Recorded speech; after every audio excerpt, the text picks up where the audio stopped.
नमस्ते बच्चों। कक्षा 11 हिंदी में आज हम पढ़ेंगे सूरदास जी का दोहा नंबर 2। इससे पहले हम उनका एक दोहा पढ़ चुके हैं। आज हम पढ़ेंगे दोहा नंबर 2। देखते हैं दोहा क्या कहता है। प्रभु मोरे अवगुण चित न धरो, समदर्शी है नाम तिहारो, चाहे तो पार करो।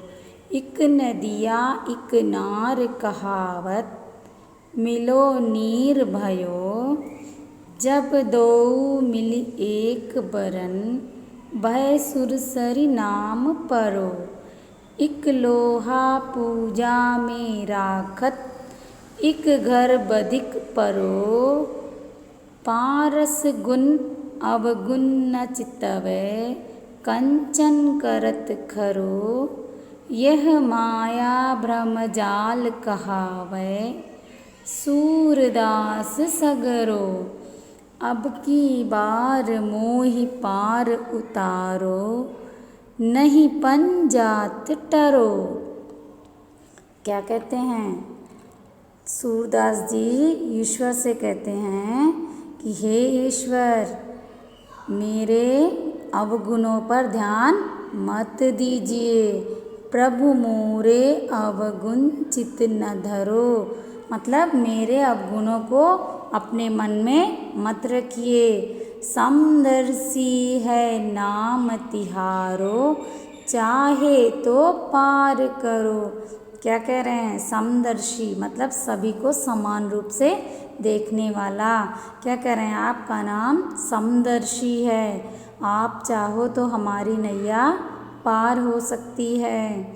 जैसे एक उदाहरण देकर सूरदास जी समझा रहे हैं। क्या कहते हैं? इक नदिया इक नार कहावत, मैलो नीर भरो।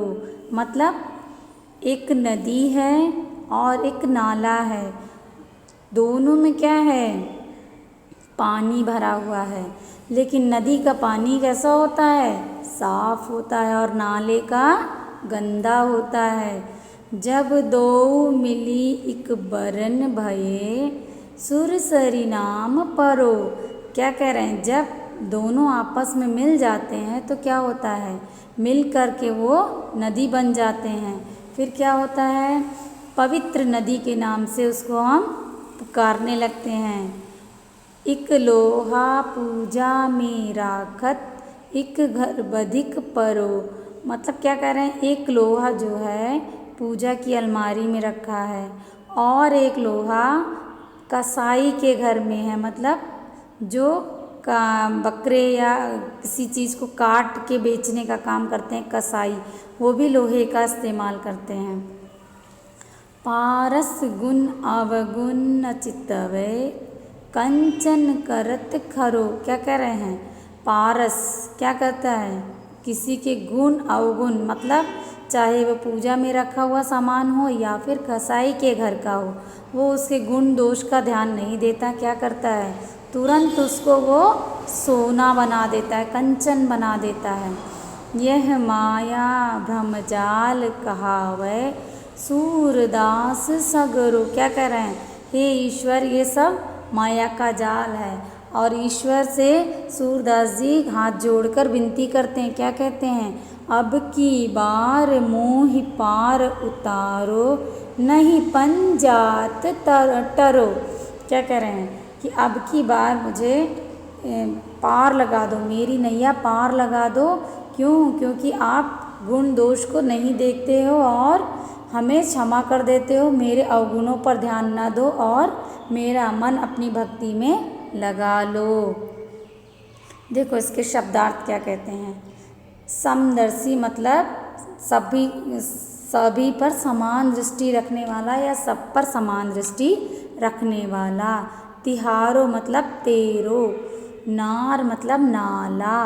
मैलो मतलब मैला। एक बरन मतलब एक रंग वाले। एकाकार मतलब एक रंग वाले और एक आकार जैसे।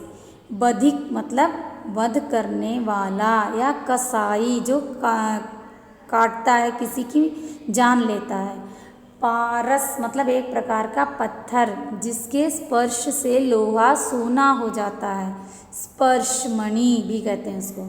चितवय मतलब देखता है, खरो मतलब खालिस स्वच्छ बिल्कुल प्यूर, सगरो मतलब सारा या सब, पंजात टरो मतलब प्रण टल जाता है।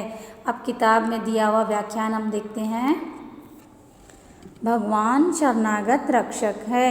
भगवान की प्रतिज्ञा है कि जो कोई अनन्य भाव से मेरी शरण में आएंगे उसके गुण और अवगुणों पर ध्यान न देकर मैं उनको अपना लूँगा, उनका उद्धार करूँगा। मतलब क्या कह रहे हैं, जो भी ईश्वर भक्ति में आएगा मैं उसके अवगुणों को छोड़ दूँगा और उसे स्वीकार कर लूँगा। भगवान भक्त के अनन्य भाव को ही देखता है, अतः वे समदर्शी हैं। मतलब क्या कह रहे हैं, ईश्वर जो है वो केवल भक्ति भाव देखते हैं, इसलिए वो सभी को समान दृष्टि से देखते हैं। उनकी इस प्रतिज्ञा का स्मरण दिलाकर सूरदास भगवान से कहते हैं, मेरे भी अवगुणों पर ध्यान न देकर मेरा उद्धार करो, अन्यथा तुम्हारी प्रतिज्ञा क्या होगी, झूठी हो जाएगी। क्यों? क्योंकि ईश्वर सभी को समान दृष्टि से देखता है, ऐसा कहा गया है। हे प्रभु, मेरे अवगुणों पर ध्यान न दो, तुम्हारा नाम समदर्शी है। अपने इस नाम को सार्थक बनाना चाहते हो तो क्या करो, मेरा उद्धार करो। देखो, एक प्रवाह है जिसे नदी कहते हैं, दूसरा है नाला, मतलब दोनों चीज़ें बहने वाली हैं, जिसमें गंदा पानी भरा हुआ है। क्या कह रहे हैं, जैसा मैंने आपको बताया था कि नदी में स्वच्छ पानी है और नाले में गंदा पानी है। यह नदी है, वह नाला जब एक में मिल जाते हैं तो क्या होता है, गंगा नदी में मिलकर एकाकार धारण करते हैं। मतलब दोनों क्या हो जाते हैं, एक नया आकार धारण कर लेते हैं, जो शुद्ध पवित्र नदी कही जाती है, गंगा नदी। तब उसका सुरसरिता मतलब देवलोक की पवित्र नदी का नाम पड़ता है। एक और उदाहरण क्या देते हैं, इसी प्रकार दो लोहे की वस्तुएं जिनमें एक पूजा गृह में रखी गई है और दूसरी कसाई खाने में, लेकिन पारस दोनों में फ़र्क नहीं करता। जैसा मैंने आपको बताया था कि दोनों लोहे में किसी में भी अगर हम पारस को छू देंगे या टच कर देंगे तो क्या होगा, सोना बना देगा, बिल्कुल प्योर सोना, प्योर गोल्ड कर देगा उसको। छूते ही दोनों को खालिस सोना बना देता है। छोड़ दीजिए इन बातों को, क्योंकि तर्क वितर्क की ये बातें माया या भ्रमजाल कही जाती हैं। लास्ट में सूरदास जी क्या कहते हैं, हे प्रभु, मैं इस तर्क वितर्क में नहीं पढ़ना चाहता, छोड़ दीजिए इन बातों को, ये सारी बातें माया जाल हैं।